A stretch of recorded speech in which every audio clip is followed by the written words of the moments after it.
दुनिया middle east के संकट से जूझ रही है। ईरान अमेरिका तनाव और हॉर्मुज स्ट्रेट में पाबंदी ने ग्लोबल एनर्जी मार्केट को हिलाकर रख दिया है। ऐसे में पीएम मोदी ने देशवासियों से सीधी अपील की है, पेट्रोल और डीजल की एक एक बूंद बचाने की अपील।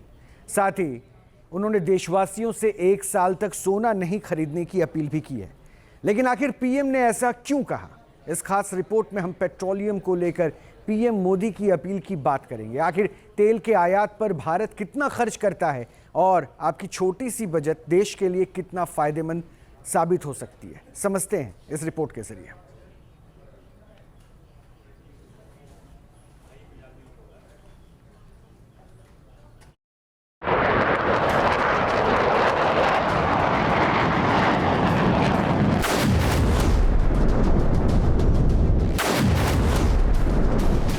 अमेरिका, इजराइल और ईरान की जंग ने कैसे मचाया दुनिया भर में हाहाकार। हॉर्मुज में अटके तेल टैंकर कैसे ग्लोबल इकोनॉमी के लिए चुनौती बन गए हैं और पीएम मोदी को क्यों करनी पड़ी तेल की एक एक बूंद बचाने की अपील। मिडिल ईस्ट दुनिया का वो इलाका जहां से दुनिया की इकोनॉमी को चलाने वाला तेल निकलता है, लेकिन 28 फरवरी के बाद से इस इलाके ने दुनिया भर की इकोनॉमी को टेंशन में डाल दिया है। इस जंग का सबसे बड़ा असर पड़ा है हॉर्मुज स्ट्रेट पर। दुनिया के सबसे अहम समुद्री रास्तों में शामिल हॉर्मुज स्ट्रेट, जहां से दुनिया का करीब 20% तेल गुजरता है, यानी हर 5 में से 1 तेल टैंकर इसी रास्ते से दुनिया के अलग अलग देशों तक पहुंचता है।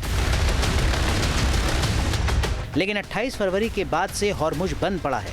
तेल टैंकर जहां के तहां अटक गए हैं और दुनिया भर में तेल के लिए हाहाकार मचा है। अंतर्राष्ट्रीय बाजार में 27 फरवरी को क्रूड ऑयल की कीमत $67 प्रति बैरल तक थी। 11 मई को क्रूड ऑयल की कीमत $105 प्रति बैरल तक पहुंच गई, यानी सिर्फ 2 महीने में क्रूड ऑयल की कीमत $40 के आसपास बढ़ चुकी है। यूरोप से लेकर एशिया तक हर देश इस संकट से टेंशन में है, लेकिन भारत के लिए यह संकट और भी बड़ा है, क्योंकि भारत दुनिया का तीसरा सबसे बड़ा ऊर्जा उपभोक्ता देश है। हमारी प्रगति के पहिए पेट्रोल और डीजल पर ही टिके हैं। लेकिन कड़वी सच्चाई यह है कि भारत अपनी जरूरत का करीब 85 से 88% कच्चा तेल विदेशों से आयात करता है।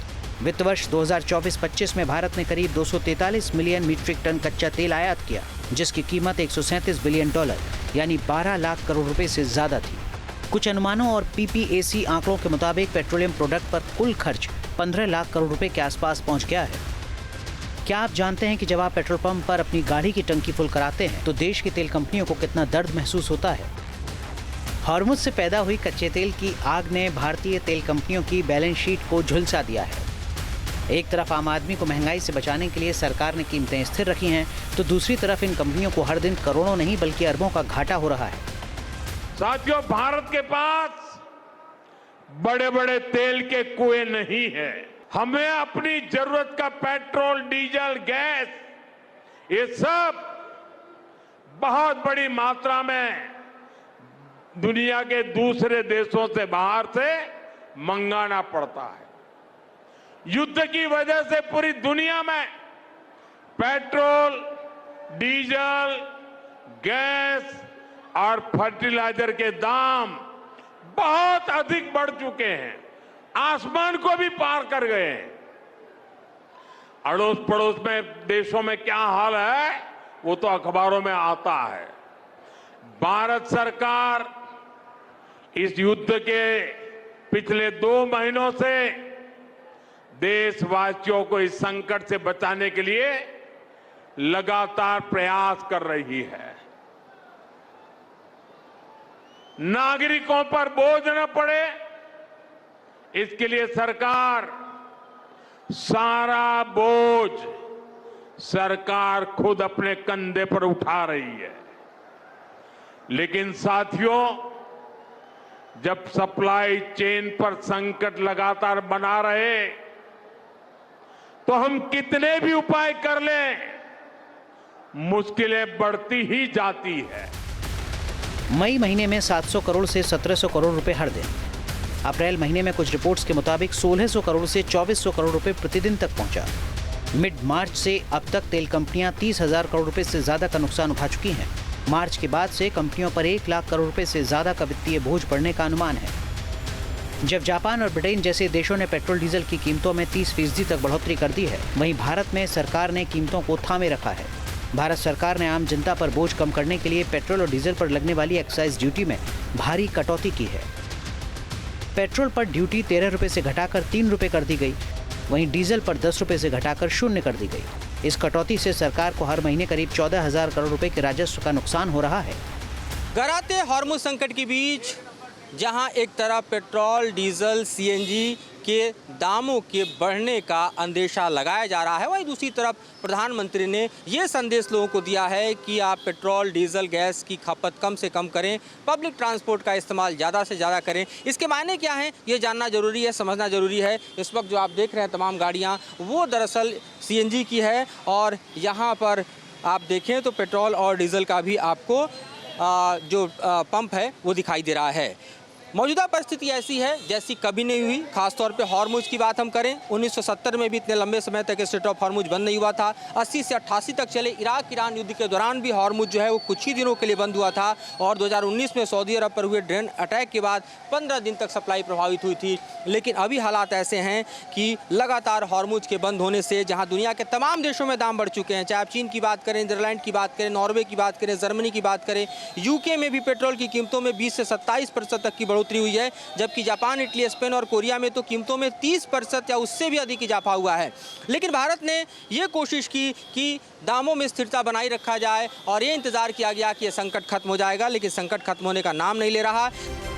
जब अंतर्राष्ट्रीय बाजार में तेल महंगा होता है तो उसका असर सीधे भारत की अर्थव्यवस्था पर पड़ता है। हर साल हम इतना तेल बाहर से मंगाते हैं कि इसका भुगतान डॉलर में करना पड़ता है। एक बूंद ईंधन जलाने का मतलब देश का कीमती विदेशी मुद्रा खर्च होना, और जब कच्चे तेल की कीमतें आसमान छूने लगी तो भारत के लिए भी चिंता स्वाभाविक है।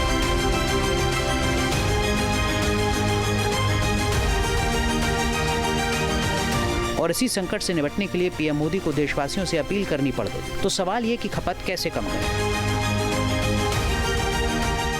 पीएम ने खुद कुछ सुझाव दिए हैं। मेट्रो और पब्लिक ट्रांसपोर्ट का इस्तेमाल, कारपूलिंग, जरूरी सफर में अकेले कार न चलाएं, दोस्तों के साथ शेयर करें। इलेक्ट्रिक गाड़ियां जिनके पास ईवी हैं उनका प्राथमिकता से इस्तेमाल करें। रेलवे फ्रेट, माल ढुलाई में ट्रक की बजाय इलेक्ट्रिक रेल का इस्तेमाल बढ़ाएं। वर्क फ्रॉम होम और वीडियो मीटिंग, कोविड वाली आदतें फिर अपनाएं। गैर जरूरी यात्राएं कम करें। वैश्विक संकट के इस समय में हमें कर्तव्यों को सर्वोपरि रखते हुए कुछ संकल्प लेने होंगे और उन संकल्पों को पूरे समर्पण भाव से पूरा करना होगा। जैसे एक बड़ा संकल्प है पेट्रोल डीजल का संयम से इस्तेमाल करना। साथियों, हमें पेट्रोल डीजल का उपयोग कम करना होगा। शहरों में जहां मेट्रो है वहां हम तय करें कि हम मेट्रो का ही उपयोग करेंगे, ज्यादा से ज्यादा मेट्रो में ही जाएंगे। अगर कार में ही जाना जरूरी है तो फिर कार पूल करने का प्रयास करें और भी लोगों को साथ बिठा ले। ये छोटे छोटे बदलाव बड़ा असर पैदा कर सकते हैं। सरकार पहले से एथनॉल ब्लेंडिंग, सोलर एनर्जी और ईवी प्रमोशन पर काम कर रही है, लेकिन संकट के दौरान इस मुश्किल को आसान करने का वक्त आ गया है। अगर हम सिर्फ 10% पेट्रोल डीजल की बचत करने में कामयाब हो जाएं, तो इससे करोड़ों रुपए बचेंगे। आंकड़ों के लिहाज से देखें तो 10% की बचत का मतलब है सालाना करीब 1.25 लाख करोड़ रुपए की बचत। इतने पैसे से भारत की स्वास्थ्य व्यवस्था का कायाकल्प हो सकता है। जानकारों की माने तो इस बचत राशि से देश में 100 नए एम्स बनाए जा सकते हैं। ये सिर्फ पैसे की बचत नहीं, कम आयात का मतलब कम डॉलर की मांग, मजबूत रुपया, महंगाई पर काबू और ऊर्जा सुरक्षा। ट्रकों का कम डीजल खपत मतलब सस्ता परिवहन, सस्ती सब्जियां और अनाज। पीएम मोदी की अपील के बाद हमने नोएडा के पेट्रोल पंपों का रुख किया। इस दौरान जानने की कोशिश की पीएम मोदी की अपील के बाद पेट्रोल पंप पर क्या असर पड़ा। अमूमन कितनी खपत होती है और क्या स्थिति अभी दिखाई दे रही है? खपत 20,000 लीटर पर डे है। कल संडे था, गाड़ी लेट हो गई। ओके, बस बस यही इशू है। तो यहाँ पर संडे के कारण गाड़ी लेट हो गई और यहाँ पर आप देखें तो इस वक्त दोनों इनके पंप के जो आप ऑपरेशंस हैं वो यहाँ पर बंद पड़े हुए हैं और जाहिर है ये तमाम कर्मचारी जो आप देख रहे हैं ये इंतज़ार कर रहे हैं कि इनके टैंकर्स आएँ और उसके बाद पेट्रोल और डीजल के जो बाकी आउटलेट्स हैं उनको ऑपरेट किया जा सके। ये बताइए, कीमतें अभी तक नहीं बढ़ी हैं लेकिन आपको लगता है कि ऐसा ही बना रहेगा? ऐसा तो नहीं बने रहना चाहिए, क्योंकि गवर्नमेंट देखो इतने दिनों में तो पेट्रोल बढ़ा नहीं है और 2 महीने से सुन रहे हैं कि पेट्रोल के दाम बढ़ेंगे, डीजल के बढ़ेंगे। अभी तक तो कुछ ऐसा हुआ नहीं है। नहीं, दाम तो हो सकता है बढ़ेंगे ही। अब जो गैस के दाम बढ़ गए तो इनमें भी बढ़ेगा ही, ऐसा लग रहा है। मिडिल ईस्ट की जंग कब शुरू हो जाए कुछ कहा नहीं जा सकता। हॉर्मुज का रास्ता कब खुलेगा ये भी कहा नहीं जा सकता। और तेल की कीमतें कहां जाकर रुकेंगी पता नहीं, लेकिन इतना तय है कि अगर दुनिया का तेल का संकट गहराता है तो इसका खामियाजा हमारी आर्थिक सेहत पर भी पड़ेगा और छोटी छोटी आदतों से हम मुश्किल वक्त से खुद को निकाल सकते हैं। नोएडा से मधुरेंद्र कुमार के साथ टीम न्यूज नेशन।